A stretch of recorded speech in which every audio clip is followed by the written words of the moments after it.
आज ही के दिन, यही चैत्रीय प्रतिपदा के दिन, यही इसको कहते हैं नया संवत्सर, नया वर्ष हिंदू धर्म में क्यों कहा जाता है? आज ही के दिन ब्रह्मा जी ने महाराज सृष्टि की रचना करना प्रारंभ करा था। आज ही के दिन भगवान शिव और ब्रह्मा का संवाद हुआ था। सीधे भगवान शंकर ब्रह्मदेव के पास जाकर बोले थे, हे ब्रह्मदेव, आप सृष्टि की रचना करिए। तो ब्रह्मा जी ने पूछा था, सारे नक्षत्र आपने बनाए, सारे दिन आपने बनाए, सारी घड़ियां आपने बनाई, सारा पल आपने बनाया, मनुष्य की श्वास गिनती, काउंटिंग, अर्थात मनुष्य के शरीर की रोमावली, ये सब आपने निश्चित करी है। मनुष्य की कितनी धड़कन चलेगी, कितनी श्वास चलेगी, 21,600 श्वास जो मानव के शरीर से प्रतिदिन निकल रही है, 3.5 करोड़ रोमछिद्र जो मनुष्य के शरीर में बने हुए हैं, ये संपूर्ण बनाने वाले आप हो। एक एक घड़ी, एक एक पल, एक एक नक्षत्र, एक एक समय बनाने वाले आप हो, हर श्वास को बनाने वाले आप हो। तो आपसे मुझे कहना है कि एक निर्माणकर्ता ब्रह्मदेव, आप ब्रह्मा जी करें तो एक काम करो ना कि सृष्टि की रचना भी आप करो। भगवान ब्रह्मा ने शिव जी से कहा कि सृष्टि की रचना आप करिए।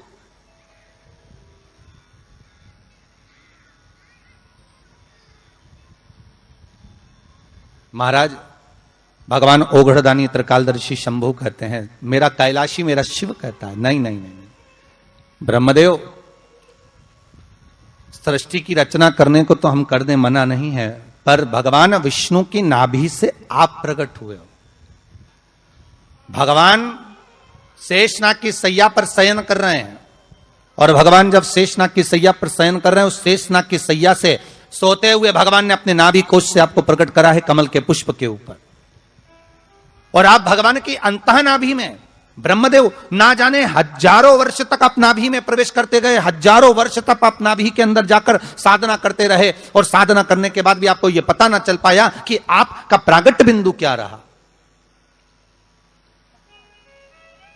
ब्रह्मदेव सृष्टि की रचना आप करिए।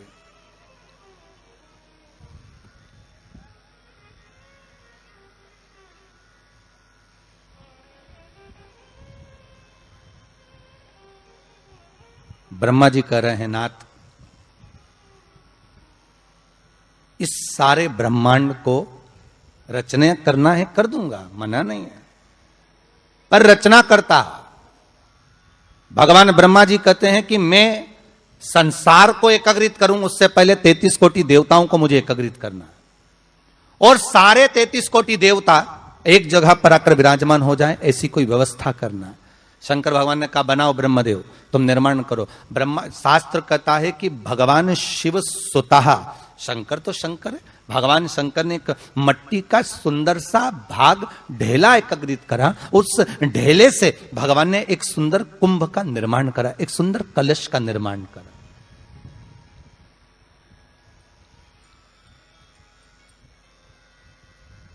देखिए कितनी सुंदर कथा है। अगर आप लिंग पुराण में इस कथा को निकालोगे तो एक आनंद की अनुभूति और होगी। अगर किसी के मन में संशय हो कि यह कथा कहां से ली गई है, तो लिंग पुराण में से आप इसको निकालिए। उसमें वर्णन किया गया कि सफेद मट्टी का शिवलिंग, लाल मट्टी का शिवलिंग, पीली मट्टी का शिवलिंग, काली मट्टी का शिवलिंग, उस शिवलिंग के निर्माण के पहले जब भगवान का पूजन करने के लिए पात्र की जरूरत पड़ी, तो उस पात्र का निर्माण किसने करवाया था? और सबसे पहला पात्र निर्मित, सबसे पहला पात्र का निर्माण, ये तांबा, सोना, चांदी, पीतल, इनके पात्र तो बाद में बने साहब। सबसे पहला पात्र बना ही काय का था? जम के बोलिए जरा, काय का बना था? सबसे पहला पात्र था ये मिट्टी का। आज भी हिंदू धर्म में भले तुम्हारे घर में सोने के कलश हो, भले चांदी के कलश हो, भले तुम्हारे घर में पीतल और तांबे के पात्र रखे हों, पर आज भी अगर ब्राह्मण कहेंगे कि हमें कोई यज्ञ करना है, अनुष्ठान करना है, हमें ये स्थापना करना है, तो ब्राह्मण एक ही बात कहेंगे कि तांबा, पीतल, चांदी के हमें पात्र नहीं चाहिए। ब्राह्मण कहेगा हमें मिट्टी के कलश लाकर रखो, हमें मिट्टी के कलश चाहिए।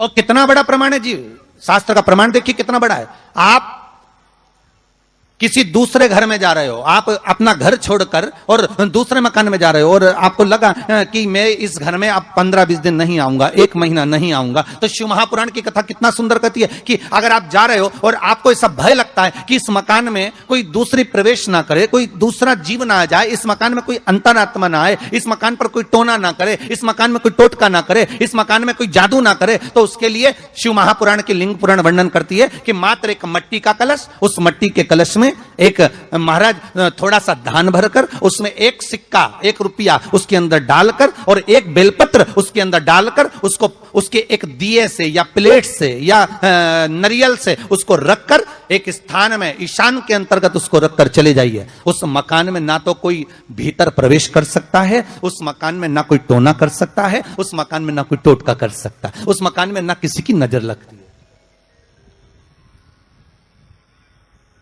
और वो पात्र कोई दूसरा नहीं होना, वो पात्र होना चाहिए मट्टी का कलश। मट्टी के कलश की बड़ी महत्वता है। अब तो थोड़ा सा महाराज हो गया कि लोग हम मट्टी का कलश अगर तुम दोगे भी तो ब्राह्मण क्या काम में लेगा, तो ब्राह्मण जन कह देते हैं थोड़ा तांबे के 4 कलश लेकर आइए हो, तुम जरा स्टील के 5 कलश लेकर आइए, आप तुम तांबे के या ये बर्तन लेकर आइए। पहले इसका प्रमाण नहीं था, पहले प्रमाण था केवल मट्टी का कलश। स्थापना जो थी वो मट्टी का कलश, विराजमानता थी मट्टी का कलश, जिसका निर्माण स्वयं भगवान शिव शंकर, भगवान शंभु, भगवान त्रिकालदर्शी कैलाशी स्वयं लिंग पुराण के अंतर्गत शास्त्र वर्णन करता है कि जिस समय सुंदर शिवलिंग की स्थापना करी गई, शिवलिंग का निर्माण करने के लिए भगवान ने, और स्कंद पुराण में भी आता है यही बात, शिव महापुराण में भी आती है, और आपको पहले भी कथा में कहा कि ब्राह्मण सफेद मट्टी का शिवलिंग बना है, पहले भी कथा में कहा, आज फिर कह रहा है। क्षत्रिय लाल मट्टी का शिवलिंग बना है, वैश्य पीली मट्टी का शिवलिंग बना है, शूद्र काली मिट्टी का शिवलिंग का निर्माण।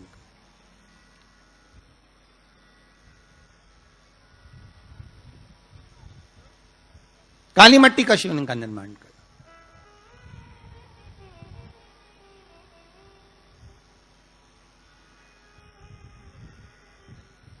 एक बहुत अच्छी बात कहें, अगर आप लोगों को अच्छा लगे तो अपनी जिंदगी में उतारना, ना अच्छा लगे तो उसको छोड़ देना, ठीक है। जितने लोग भी कथा सुन रहे हो बहुत ध्यान देना, ये जो पानी पीने का जो मटका होता है ना, जिसको हमारे यहां कलश कहा जाता है, हंडा कहा जाता है, जिसको हमारे यहां परिंडा कहा जाता है, मटका कहा जाता है, तो पहले जो मटका चलता था वो लाल कलर का चलता था, ठीक है। उस पर कलाकृति करते थे लोग, उस पर डिजाइन करते थे। आपके यहां भी होगा, जितने लोग कथा सुन रहे हो ना, आपके यहां भी मटका होगा, लाल कलर का चलता था। अभी अभी जो मटका चल रहा है ना, उसका कलर चेंज कर दिया गया। कौन सा कलर का हो गया? वो काले कलर का बेचने लगे। तो वो बेचने वाला क्या कहता है कि साहब ये सफेद, ये लाल जो मटका है ना, इस मटके से मजबूत अगर कोई मटका है तो वो काला है। बोलो सही है कि गलत है? अरे बोलो तो सही है ना। आप कभी जाओगे बाजार तो कह देगा, कुमार भी कह देगा, ये जो मटका है ना लाल वाला, इस लाल वाले मटके से मजबूत ये काला वाला मटका है, ये काला मटका है। और महाराज इससे पानी ज्यादा ठंडा ये कर देगा। पर शिव महापुराण की कथा, लिंग पुराण की कथा कहती है, और अगर आपने बैसाख मास की कथा को श्रवण कराओ, बैसाख की एक कथा होती है, उसको अगर आपने श्रवण कराओ तो उसमें वर्णन आता है कि घर के अंदर जहां पर आप पानी पीते हो, जिस स्थान पर अन्नपूर्णा निवास करती है, जिस स्थान पर अन्नपूर्णा का वासा होता है, रसोई घर में जहां पर भोजन बनता है, उस स्थान पर काला मटका नहीं रखा जाता। काला हंडा, काला मटका उस स्थान पर नहीं रखते। पर आज फैशन के हिसाब से, अरे साहब वो ये मटका थोड़ा कम ठंडा पानी देगा तो ये मटका ज्यादा ठंडा पानी देगा, तो उसको काले मटके को रखें। पर हमारा शास्त्र कहता है काला मटका लोग रखते कहां थे? पहले जो शास्त्र रीति थी, उस काले मटके को रखते थे जब मकान बनता था, जब प्रॉपर्टी बनती थी, जब जमीन बनती थी, जब जायदाद बनती थी, संपदा बनती थी, तो उस स्थान पर उस काले मटके को केवल नजरोटे के लिए, केवल हाय के लिए, केवल नजर के लिए रखा जाता था। उसको लोग लेना पसंद नहीं करते। पर आज के व्यक्ति को अगर कह दिया जाए कि ये 2 मटके रखे हैं साहब, लाल भी है और काला भी है, तो कौन सा पसंद करेगा? वो काला वाला ही दे दीजिए साहब, ये पानी ज्यादा ठंडा करेगा, उसकी श्रेष्ठता रहेगी। नहीं, शिव पुराण कह रही, भगवान कुंभ का निर्माण कर रहे हैं, भगवान कलश का निर्माण कर रहे हैं, और भगवान स्वयं ब्रह्मदेव कर रहे हैं कि आप ऐसा निर्माण कर दो जिसमें 33 कोटि देवता स्वतः विराजमान हो जाए। तो भगवान ने उस कलश का निर्माण कर दिया। अब कलश का निर्माण करा तो स्वयं भगवान ब्रह्मदेव बोले, प्रभु इस कलश के अंदर मेरा स्थान कहां है? मेरा स्थान कहां है?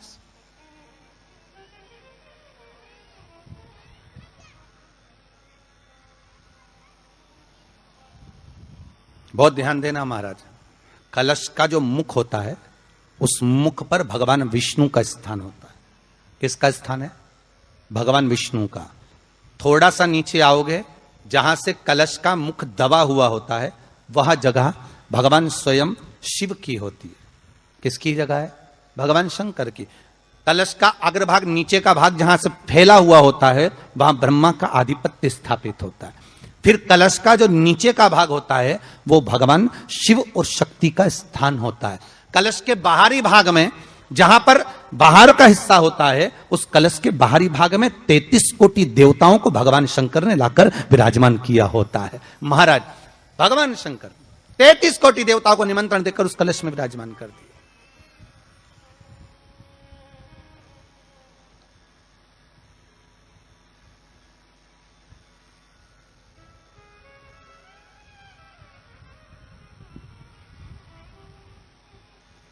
कितना सुंदर लिखा है देवी भागवत के अंदर कि जहां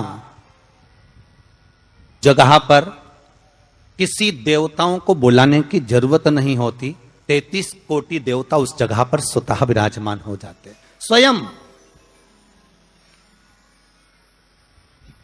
33 कोटि देवता स्वयं वहां विराजमान। और कितनी महत्वता कलश की महाराज। आप लोगों से भी निवेदन है, क्षेत्रीय प्रतिपदा है आज, जिनके घर में ज्यादा रोग हो, बीमारी हो, ज्यादा तकलीफें आ रही हो, कष्ट बढ़ रहा हो, बीमारियां बढ़ रही हो, या भय लग रहा हो, डर लग रहा हो, हृदय चित्त में कहीं ना कहीं आपको भय का भान हो रहा हो, तो एक लोटा पानी, एक कलश में जल भर कर रख लीजिए और रात भर उसको रखे रहने दो। नवरात्रि चल रहा है, उस कलश को रात भर रखकर सुबह सुबह उस कलश में एक बेलपत्र डालकर उस जल को नीम के पेड़ के नीचे, जहां चैत्री नवरात्रि में नीम के पेड़ के नीचे सारी विद्याएं, आद्य शक्तियां